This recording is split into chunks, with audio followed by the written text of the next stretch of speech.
Hello guys and welcome back to the NPL Majors, and normally I would say to the power rankings of week 10, but we are doing things a little bit differently.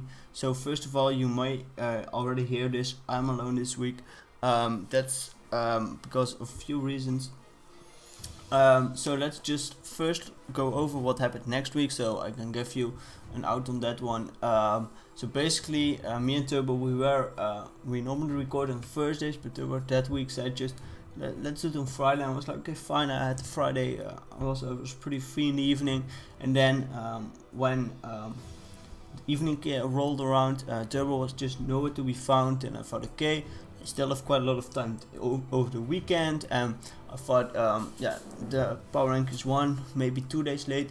It can happen, but unfortunately Turbo had a really busy weekend, so he never really got to me, and yeah, so they never happened. And we thought, yeah, when it was already Monday, the week 10 games were out, playoffs were determined, we were like, okay, don't think it helps much to now still do power ranking. So then I was also talking to Jot, and we were thinking for week 10 we might do some power ranks, but also a bit of playoff picture, look out of the season. So me and Turbo actually were going to do that today, but unfortunately he got hang up. He had some other things, more important things to do, and he could not record with me. I asked in the chat, nobody could record in the time frame that I wanted to record, so I will be writing this solo. And also I just thought, let's do it a little bit differently. I don't know how long this will take, but I will basically go over from all the teams and how they went this season for like the bottom half, because they did not make playoffs. For the upper half, so basically the playoff teams, I will just go over like the playoff matchups a little bit, and how I will see them as is, and how far I think the coach will make it. So that's it for this week, and let's just hop straight in. So bottom of the barrel, I will also just I won't have any fancy graphics because I'm pretty stressed for time. So I have here the fan doc. You also have access to the fan doc, and I will be just together with the fan doc. I will just go over everything. So at the bottom of the barrel, we unfortunately have the Chicago Bears. So Razor really fell short this week.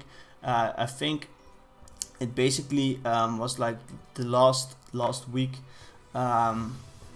where we have to look.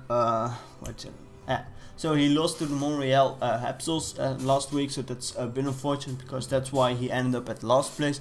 I think otherwise with 4 and 6 he actually would have been outside of relegation zone. But yeah, for Razor it was really hard, a pretty hard season. Like, he had a really offensive team. Could definitely hit. It was like a hit and miss team. Unfortunately, it missed a little bit this season. I think it was also partially due to the fact that Razor was quite busy this season. He just started up, I think, uni life. So yeah, his priority on months was pretty low. So it was really understandable. And just if you look at the matchups, we can look at the matches that Razor basically won. So he had 3 wins. Basically those were actually against the Frogadiers week 2, so that's a little bit surprising. Let's just I was going to say let's look over the match, but yeah, we can't because the replays are not there. So he had a win over the Frogadiers, which are a pretty strong playoff contender, and actually went on a pretty hot winning streak after that. So that was actually a pretty nice game of Razor.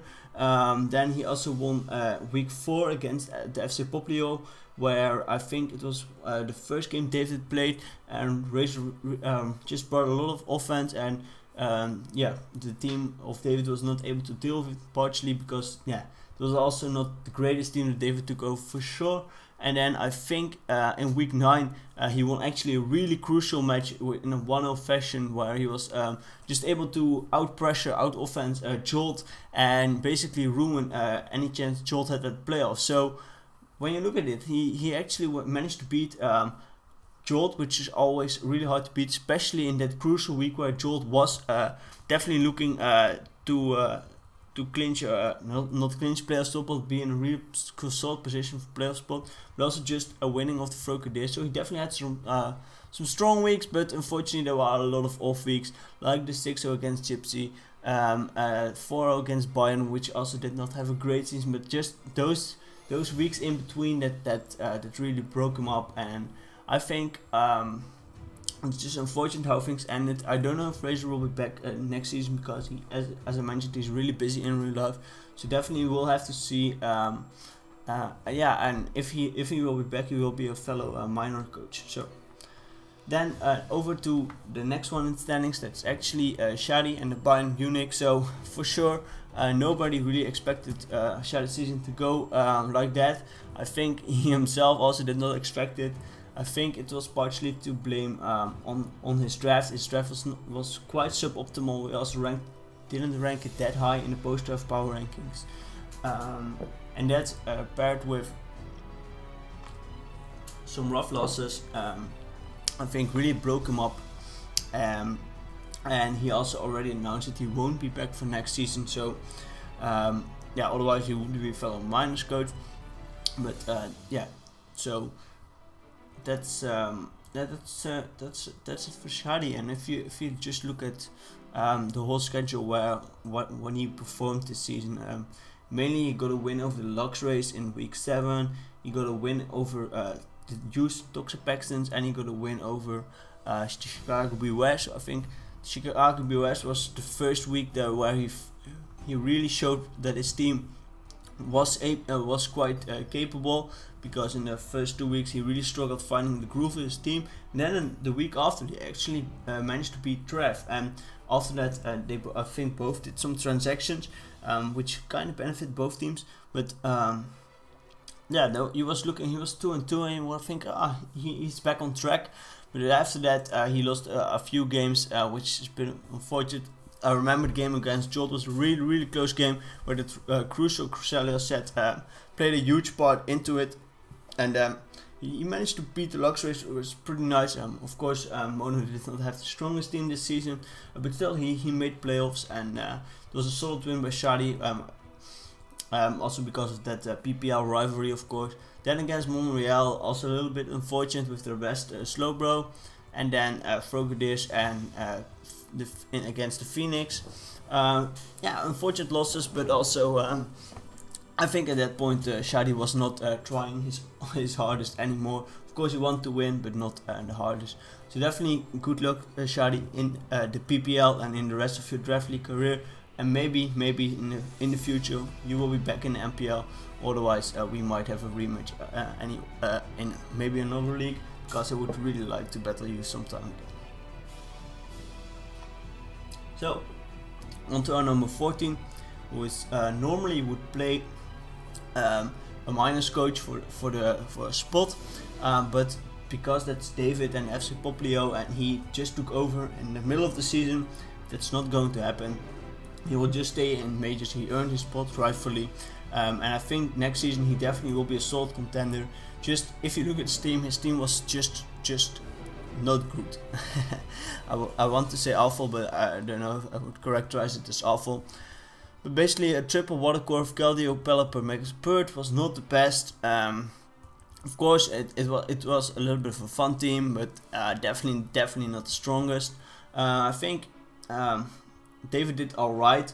I think there were a few weeks there where I thought he would definitely could have still won the game despite the team. I still remember, I think against Rob, he had Rob on the ropes, but he just let him set up one turn, and then it was basically all over from there. Of course, the first few weeks he did not play himself, so he was definitely not to blame on those weeks, because I believe those were all losses. That's the first 2 weeks actually. And then afterwards he managed to win against Baltimore, which was a playoff team actually. Then also against Los Angeles, which also was pretty nice. And I believe then afterwards he went on a pretty hot losing streak, except for the last week, which he did beat Trev actually, and it was also pretty nice for us minus coaches, because now he was at number 14, so that would mean he did not clock up at a relegation spot. So that was nice, and also it was a pretty solid game. You can check it out. I believe they both uploaded it. he had some wins here and there, but I think the team really lacked the punch it needed, definitely, and also synergy wise. And I think next season he will be back. He will have his own team, and I think he will definitely be a great contender for playoffs. And besides him, of course, we also had Esther, which also went, I think, 3-7 in the end. Yeah. So basically, he also took over. He took over from Toke. It was really hard to tell kind of how Toke's team would perform. Of course, Toke played the first 5 weeks actually, so that's a little bit different. But I don't believe there were much wins. I believe he was 1-4, but we can check that also. So he was indeed, yeah, he was indeed 1-4. He only won a great game against Jot. So of course, really hard for Esther. 1-4 team, not really in any playoff contention, and basically from the first off, he said, I'm just going to try with this team. I'm trying to get some wins, but I don't expect too much, and I'm just here to have fun, ride out the season, next season draft my own team and go in full blazing. And I think definitely that is what Esther definitely can do if he has, of course, some free time, because he is a really busy man at the moment. And I hope when next season rolls around, Esther will be a strong force to be reckoned with. I think he definitely can be, as he's also now showing in the GBA D League.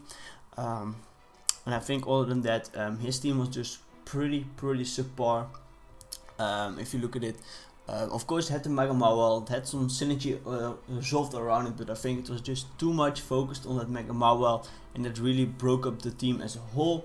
Of course, he managed to have like two wins against the Bayern Munich and against the Chicago Brewers, but of course it also were not teams that were doing that greatly this season. So I definitely hope next season Esther can surprise us and get some wins against the high tier opponents, and maybe even make a shot for playoffs. We'll definitely have to see how that will go.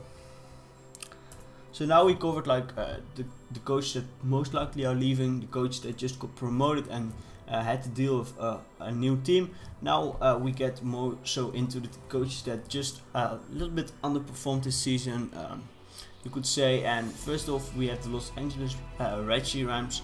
So Maddie, yeah, I can tell a lot of stories about Maddie, but basically this season, Maddie basically drafted quite a fun team.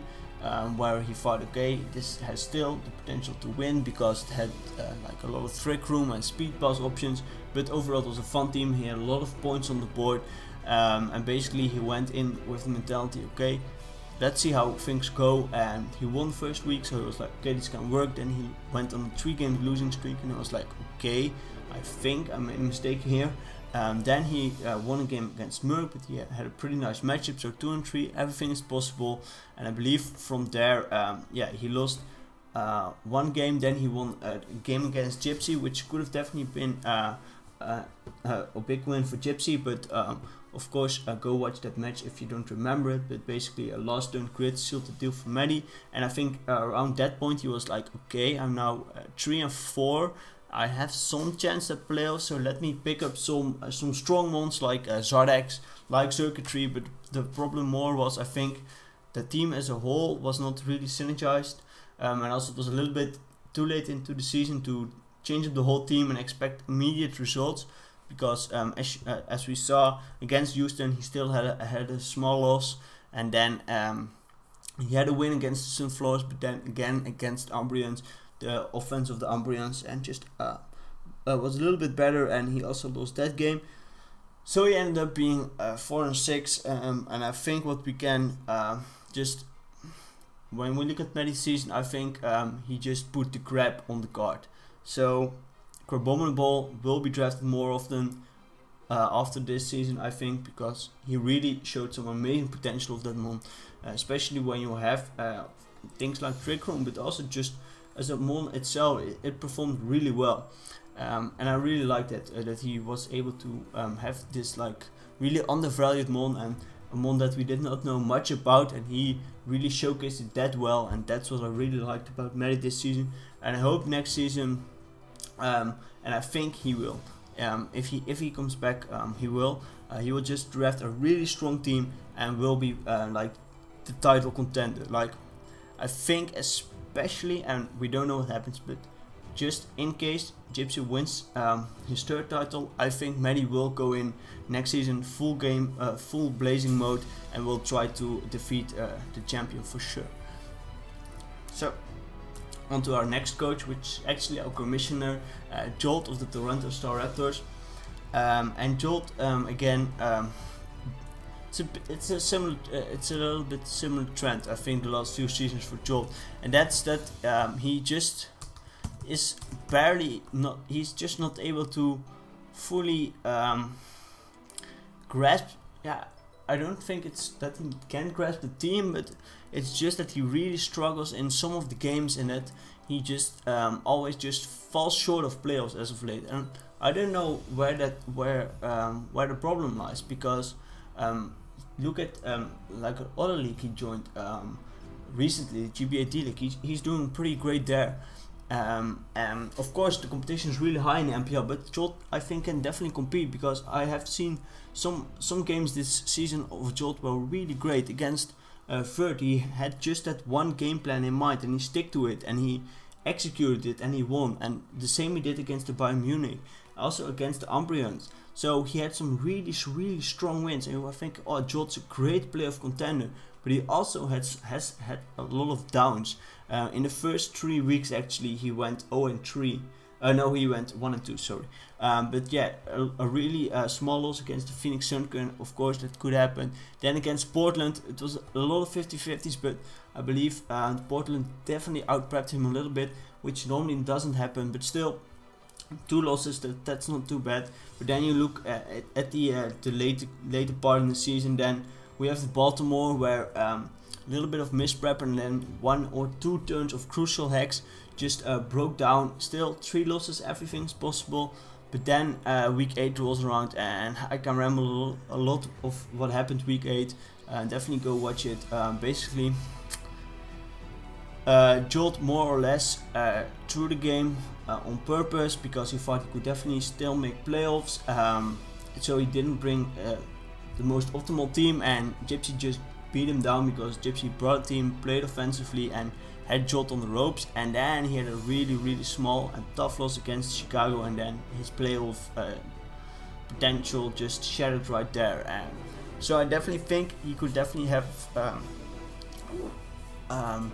it's basically the end of the season. I think the beginning, of course, there were some ups and downs, but I think especially that 3-game winning streak in the middle of the season was really great. It was a really strong contender, but then that end of the season, really he fell short.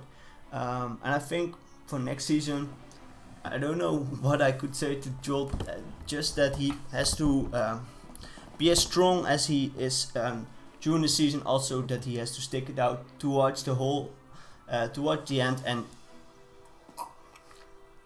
always play full potential. I think against Gypsy, it was not his full potential. Then against Razor, if you watch his video, he also said that he could have prepped and played quite a lot better, but he just was not in the mood. And if you're not in the mood, you basically lose a game in the NPL, and that might just cost you the playoffs. So definitely, if Jolt has full focus next season and can keep it up throughout the whole 10 weeks, I believe he's a playoff contender. He will make semifinals easily. But that's just, we have to see how next season will roll around. And then the last 4 and 6 team actually is the San Francisco Reggie Giants. So Merck, yeah, what can I say about Merck? So basically, Merck had the same problem a little bit as Shadi. He had a really suboptimal team. He did not draft great. And he acknowledged that, I think, halfway through the season. Because also, if you look, he went 1-0, 1-1, 1-2, 2-2. So up and down. So the team was barely scratching by, basically. A rough loss against the Restaurants, then again a loss against the Lux Race, so we are now sitting at 2-4. Then week 7, again a loss against the Phoenix Suns, we're sitting at 2-5. So at that point, that was the season almost was over. There was of course a small chance still of playoffs, but it was really tough for him. I think the team just was not enough. And also he was losing interest more and more. If you follow me on Twitter, he's now taking a break for months, which I think most necessary. I hope, and I think he might, and he will. But I think he will come back next season, but, because he will now take a break, and probably NPL won't be back until Ultra Moon is out, and we know more about that game and what effect it will have on league play. So it will take quite some time, and I think after that, I think Merc will be ready for another challenge, because in other leagues he is killing it. So I think Merc will be back, and Merc will go for playoffs if he's able to draft a really solid team. But yeah, when he was trying to finish off his season, it was actually going pretty well, because he won against FC Populi. Then he had that big 6-0 win with Sub DD Fly against the Toxapex, and he was really had a really solid chance of playoffs. And then he lost in the last week in a one-off fashion against the Phoenix and Floors, and that basically crippled his chances, because also if you look at it, if he had won that game, he actually was in playoffs. So despite being 2-5, he actually had a really big chance at playoffs, because he just stepped up his prep game, I think, the most. Of course, that also helped him a little bit with it, but definitely that helped him a little bit. We can look over that match, because that was a really crucial match of the last weekend. Okay, sorry, replay issue. I did not know if they played before or afterwards. Okay, so let's continue. Also, if you see anything out of the ordinary, it's just because the video will probably be most of the time unedited, because I'm just going over it with the dog, so bear with me. So then next team, the Newcastle Umbrians. Of course, this is also, I think, pretty surprising. We see him at 5-5, and 5-5 could have made playoffs if he had a little bit better differential. But basically, I think Aberford, he has been for the past 2 seasons a great playoff contender. Also in all the leagues he has been, he almost always makes playoffs, but he just falls short this season. And I think that's because of the losses. He had a pretty much a quite offensive team, and if you know Abe, he also likes to play offensive, he likes to play fast, he likes to just click some buttons, and most of the time that works out quite well for him. But of course, sometimes you can get out-prepped, sometimes just the matchup is not there, and it's pretty tough. And when you're Aberford and you win your games really closely because you've got an offensive team, but you lose, the matches you lose are in pretty big fashion, yeah, that differential just breaks you up, man. And that's exactly what happened this season. He had a pretty up and down season, but if you look at it, first week, okay, it was a pretty hard week. He lost 4-0, that can happen. Then he has 2 wins, pretty nice prep and play by him. I think against Merc he had a really nice Coco set with like an Ayapa berry. So 2 solid wins, but only with 1-0s. And then he loses again big against Jolt, who kind of out-preps him and sees Abe's playstyle through. He loses again 4-0, then win 1-0, win 2-0. And then we get a little bit into later in the season, and he again loses 4-0. Then against Luxrace, a small loss. Baltimore, again, big loss. And then a win to close it out, but it was just, he fell short. And I think if he could keep those losses smaller and just rack like 1 win somewhere in between, he would have made it. That's really unfortunate to see, and I think next season Abe will just adjust, I think, how he drafted, and maybe how he plays, but I don't think Abe will change much in how he plays, but basically maybe team structure or something. I think with a few small changes, Abe will be the playoff contender he once was.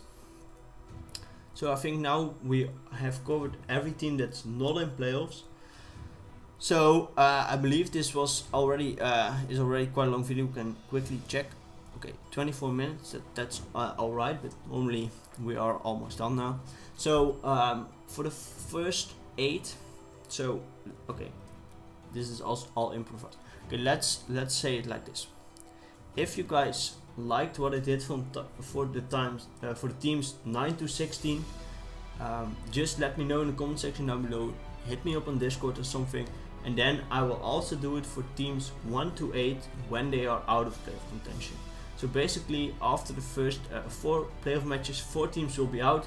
next week I will be back here, and I will firstly go over those teams, how their season went, and then I will cover playoff matchup. I will do that week by week. I think that's pretty fair. If you guys say okay, what this one time was fine, then we will leave it at this. So next we will go over the playoff matchups. So first of all, Houston Toxic Texans, who are they facing? They were in the number 4 seed, I believe. So they played the number 1 seed, which is actually Rizipao. So Riz versus Trev. I think that's a pretty cool game. So we can look over the teams a little bit. I'm sorry guys, I'm doing this solo, I'm talking way too much. So here are the teams. So I think you of course have to look at some of the offensive ones first. I think that's quite important. So we have here a ZQ and Black. Then we're of course you can't really look for switch-ins because there are almost none, which is also the case here. I think Dragon Spam actually does pretty alright. Of course Bishop resist, Spiceship resist, not really. Then we only have Finny as the resist, but Bolt Strikes really hits Finny really hard. So I think Kurum can definitely be a really strong mon this game. Of course he has to look out to be revenged. I think mons like Mega Galate are excellent revenge for Kurum. Depending on the match, he might bring Scarf Bishop. I think if I look at the team, actually Scarf Bishop is not that bad because Dark and Steel Step. If you look at the team, Excadrill, yeah, I think that's pretty solid because it outspeeds Kurum. Might outspeed Arrow, but I'm not sure on that. If it outspeeds Arrow, Scarf Bishop will come. Does not outspeed Arrow, might not come. So that, yeah, Kurum can be threatening. It can always be threatening. Clefable, I think Clefable as a defensive pivot, it does alright. It might be like something to deal with Mega Galate because I think otherwise Mega Galate can be a little bit annoying. Of course Meshpit is also there, so I think between Meshpit and Clefable he is able to handle Mega Galate, but also Clefable is it's a little bit of a free switching for Volcarona, and of course Bishop is not a real resist, Torkoal is not a real resist, but Torkoal also shuts down Clefable actually quite well. So he might bring Clefable, he might just bring Toxic Clefable for Volcarona and Torkoal, and then Moonblast for the rest. He might just bring Toxic, Moonblast, Calm Mind, Recovery. That would be a solid set actually. Then I won't go over all the mons, but just the few threats that could win games. Greninja, for example. Greninja does pretty well against Trev's team. Actually destroys it pretty well with Gunk Shot for Finny, of course. So yeah, Greninja definitely looking to see how that mon will go. Mega Arrow is actually also pretty great because it handles mon like Mega Galate, like Volcarona offensively pretty well. And also if you just look at the team, if he runs like his Stone Edge resists basically are Bishop and Galate is hit by Flying type, and for Bishop you could run just Earthquake or something. So depending on the value set, of course, I think Mega Arrow can put in a lot of work for Riz. And then if we look at Trev's side, I covered Mega Galate already a little bit, but I think mainly we are looking at the Sun, the Victory Bell at the Sun, which does it does pretty well. Of course, dual stabs does not hit Gengar that much, but it has some dark coverage. So I think actually that Victory Bell could be quite threatening for Riz. So definitely we might see the Sun Core actually. And then as last we'll go over Lando and Volcarona. So for Volcarona, it's also pretty hard to see what exact counter will be. He might toy around with Blaziken. The only problem with Blaziken is that if he runs Psychic, that still could definitely be annoying. But just if you look at the coverage that he needs, I think Bug Buzz Fire Blast covers it a about pretty well. Of course, he could also tailor make an arrow to be a little bit more bulky and be able to deal with it. I think that also might be a solid option. So definitely Volcarona could also be really threatening. And then Lando is of course an immense and great breaker. And if you look at the earth power resist on Riz's team, Breloom, but Breloom is not really a resist. Of course, Arrow if you toys around, but mainly I think the Mesprit. I think the Mesprit will be there to deal with Lando. Of course, probably will have a Colbur Berry. Of course, it's also Z Lando, so I think if he brings something, he might just be physical with Z Fly, because that would play around the Mesprit, I think, the best. But still, if it's a quite physically defensive Mesprit, I think it can still deal with it. So, just a conclusion of this matchup, I think it's pretty even. I think both have some great threats, and I think it will depend how they play it. If I look at the season, Riz had a little bit better season, is a little bit better adjusted to the team, and Trev has made some crucial mistakes, so I will definitely give the edge to Riz here. And to follow it up, I think if Riz wins this, he actually might make it all the way to finals, because he plays the other in a conference match winner then next. Yeah, definitely I will give the edge to Riz actually. We can actually also look what they did in the season. We can look at the replay, because that's not here anymore. Really unfortunate, but they did play because they are in the same conference. So actually Trev managed to win, but that was all the way back in week 3, so they also had a little bit of different team structures. Trev had at least. So definitely it's always really hard to win 2 times in a row to the same opponent, so I definitely give the edge to Riz here. So then the other match is between Mono and Blake. Both had a really up and down season. I believe they both, Blake ended at 5-5, Mono ended actually at 6-4, but Mono's team was not the greatest, and still not is. Of course, it's a little bit less physical heavy, but still it's quite physical heavy. And the thing with the team of I'm breaking up.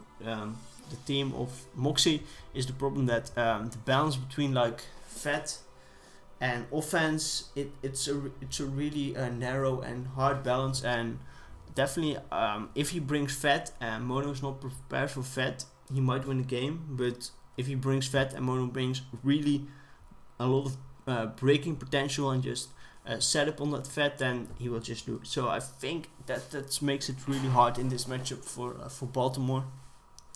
And I believe they did actually recently play. So what did the first match? How did that go? Yeah, so they actually played the last week, where of course the Luxuries won 5-0, and that of course was a match with a lot of playoff implication. But that big win actually gives a little bit of the favor to Baltimore, because he knows what Luxury brought. Luxury brought a pretty great team, and Baltimore could just basically adjust to it and might just be able to edge it out. But of course,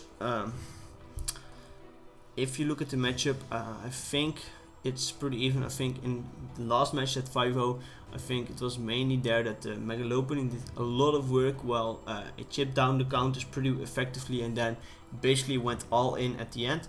So I think one thing to know from this is it's hard to look at the Bravia's team and say, oh, there is a Scarfer, but I think he might just bring a Scarf without speed Lopunny always to at least have a Revenger all the time.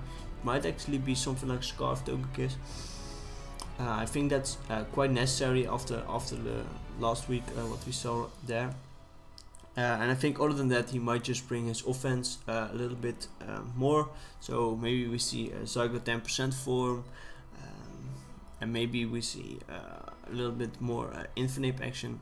I think those two might be just the key components. I don't think he will go with all-out bulk, because I think that will just break him up like it kind of did last week.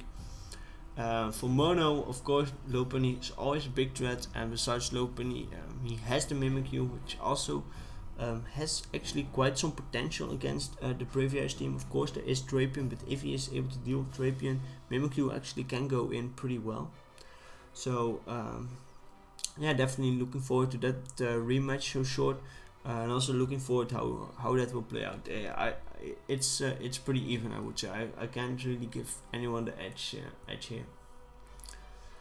So then onto the other conference. So the first match there is actually Gypsy and the Sydney Speeders against Rob Jr. and Gotham City Golux. So they played already this season. I think somewhere midway through, Gypsy was able to win the game. And I believe that was a game where a mon like Scarfire Dragon really showed a lot of greatness that match. So I definitely think the Golux will definitely prepare for it accordingly. But it's pretty hard, because if you look at the Golux team and if you look at the mon like Landorus T, it's hard, because what's his Earthquake switch in? Yeah, you tell me it's a Dundee and it's an Ace Elf. That's not great. So that's already pretty hard. Then you also have a mon like Celesteela, which if it brings like offensive Celesteela, can also be quite annoying for the team. So yeah, I think it's of course pretty tough. Just those two ones already, and then he just has like quite some bulk to back it up, and some hazard stack potential. So I think it will definitely be a hard game for the Golux, but I think if they show some creativity and some amazing prep around those mons, I think he might be able to do it. But I think he has to go with quite unconventional prep, and also play really solid that match. But of course, yeah, the matchup is more in I think Gypsy's favor, and I think it's a hard one for Rob. I hope for him, of course, that he's able to win, but I definitely have to give the edge to Gypsy in this matchup for sure. And also, if you look at just at the season, Rob went like 6-4, I believe. Yeah, and Gypsy went like 8-2 with a really great differential. So of course, also just when you compare the seasons, Gypsy also had it quite a lot better. And then I think the playoff match I'm the most excited for, and that's Cheese versus the Vert. So they both had a really great and amazing season. Vert just recently got promoted, but he really nailed it this season. He went 7-3. Cheese went 8-2, and I believe Vert was able to win, or did he? I have to look this up. I know it was one of the later weeks, but I can't remember. Yeah, so Vert was actually able to win that game in a really narrow fashion. So I think this is of course the match to look out for. I don't remember too much about that matchup, but just if you look at it right now, Monday. Oh, I do remember some things actually. I do remember Swallow going down turn 1 to a Hoopa that. To a Rotom that just clicked a Volt Switch on a Tonfa. So that was pretty great, and then Cheese went on a little bit of tilt, and later in the game he was trying to claw back. Zygarde got burned, which was pretty big, but Vert still was able to win in a 2-0 fashion. So again, I think Zygarde is really important this match. Definitely is a great breaker, can have Z-move if it wants to, like... and I could see on one end Z Iron Tail for Sylveon, but also I could see like something like Z Outrage for to kill Manaphy for sure, to kill Mandibus for sure, something like that. And if you then look at the rest, of course there's now that big Hoopa threat. Of course there is also a Sylveon, which makes it a little bit harder for a mon like Hoopa, but I think if he is able to make he could actually be able to make Hoopa shine, which he actually did in the first game. So Cheese might prepare for it a little bit better. We have to see. And I think other than that, Mega B also has a pretty decent matchup actually, because it can U-turn out on most of the mons and deal with Heatran by a move like drill run, so that's pretty nice. So I think Vert actually has offensively quite a great matchup actually. So I'm curious how Vert will go, but if he goes with like hazard stack and then all out offense, he might be able to win it. But of course, Monda didn't get to shine game 1. Swallow could definitely also put in a great ton of work, because of course Mega B revenge it, but besides that, Vert does not have many counters to it, because it has specs boom burst with Scrappy, so it also hits the Rotom in that fashion, and that just really hurts Vert's team. His best resist is like Empoleon. I don't know if he will bring Empoleon, because Empoleon, I think he will actually, because Empoleon kinda also helps to deal with like a mon like Manaphy. So I definitely think Empoleon will come actually. But Empoleon also provides a little bit of free reign for a mon like Raikou, which could then be like a sub Calm Mind or just Calm Mind in general, and that could be scary. But yeah, definitely Empoleon would come, I think, for Swallow and Manaphy alike. Other than that, Sand Offense, will Sand Offense come? If you look at Stoutland, it does actually pretty well. Of course, the main resists are there: Nihilego, Katana, Rotom. Rotom can crunch. Katana is not, and Nihilego are not real resist, because they are not that physically bulky, or at least starting can have coverage for him, let's say it like that. So he might bring it, but also he's not brought it that often this season, so I think it's pretty hard. If I look at the match solely, mostly based on offense, I think I will give the edge to Vert, also because I think Vert is really eager to play Gypsy in the semis, which he really has shown, and I think Cheese will put it on. Of course, the effort he has always put in, but I think Vert will edge him out and put in a little bit more extra effort than he normally does. I think he will go over Cheese, and then he will play semis versus Gypsy, and I actually don't know what will happen in that match. Yeah, I think it's also pretty hard. I think normally I would say, think also if it just, I won't compare teams right now, but I think the edge might go to Gypsy based on like performance throughout. Just recent performances. Has been killing it in NPL, but I think Vert will come up with a way to deal with Gypsy. I think he will just have that creativity in prep which he had the whole season, and I think he will just bring some things that Gypsy does not expect. And if he plays a really solid game, and Vert is also known to make some mistakes, but if he plays a really great game, his prep combined with like 1 or 2 plays in the game and no misplays, he might edge it out and he might win it all actually. I think definitely I would give it to Vert or Gypsy to win it this season. But that's it for now, guys. I think I've rambled on for quite a bit already. I hope you liked this style of video. If you liked it, let me know, and we will be or I will be back next season with like playoff picture plus recap of the season for certain teams. So that's it now for me, guys, and I will see you later. Bye.